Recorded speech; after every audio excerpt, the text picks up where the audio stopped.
Hey guys, Άλεξ εδώ από γάμο του. Σήμερα θέλω να σας ανακοινώσω, ακούστε την ανακοίνωση.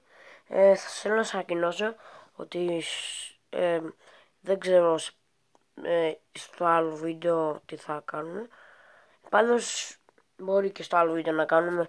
Θα κάνω προκλήσεις αλλά ποδοσφαίρου. Προκλήσεις ποδοσφαίρου, δηλαδή θέλω να μου γράψετε στα comments τι να κάνω. Γενικά από όπου ξέρετε, για να μου δείξετε κιόλας. Δηλαδή κάποιοι έχουν Viber, τώρα έχουμε είμαστε YouTube, δηλαδή κάποιοι που τους ξέρω έχουν Viber να μου στείλουν ηχητικό να ξέρω.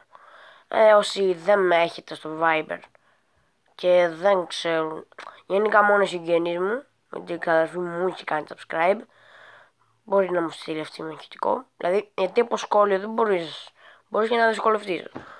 Να μου γράψει δηλαδή κόλπα και γενικά πράγματα να κάνω στο ποδόσφαιρο, δηλαδή προκλήσεις ποδοσφαίρου. Γιατί προκλήσεις είμαι παιδί, γιατί δεν θέλω να κάνω προκλήσεις, να πάω τίποτα.